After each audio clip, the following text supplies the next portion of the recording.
ஒரு மைக்கு தூக்கிட்டா பெரிய வெங்காயமா நீ? செய்தியாளர்களை ஒருமையில் பேசிய சீமான்.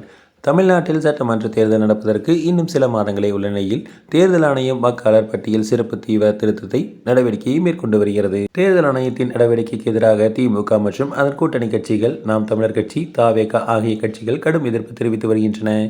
இதனிடையே வாக்காளர் பட்டியல் சிறப்பு தீவிர திருத்தத்தை எதிர்த்து திமுக உள்ளிட்ட கூட்டணி கட்சிகள் உச்சநீதிமன்றத்தில் வழக்கு தொடுத்துள்ளன.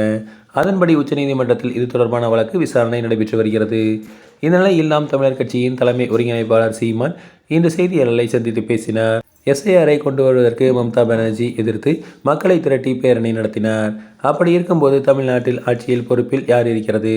பூத் லெவல் ஆபீசரை போட்டது யார்? திமுக தானே என்று ஆவேசமாக பேசிக் கொண்டிருந்தார். அப்போது செய்தியாளர் ஒருவர் எஸ்ஐஆரை தேர்தல் ஆணையம் தானே நடத்துகிறது என கேள்வி எழுப்பினார். உடனே ஆவேசப்பட்டு எழுந்து நின்ற சீமான், உனக்கு என்ன தம்பி பிரச்சனை? அரசு தேர்தல் ஆணையத்தை கேட்கிறதா? தேர்தல் ஆணையத்தை அரசு கேட்கிறதா? முதலில் உனக்கு என்ன பிரச்சனை? இங்கே தள்ளி வா, காமெடி பண்ணிட்டு அலையாதீங்க என்று கோபமாக பேசினார். அப்போது நீதிமன்றத்தின் வழக்கு திமுக போட்டிருக்கிறதே என அந்த செய்தியாளர் குறுக்கே கேள்வி எழுப்பினார்.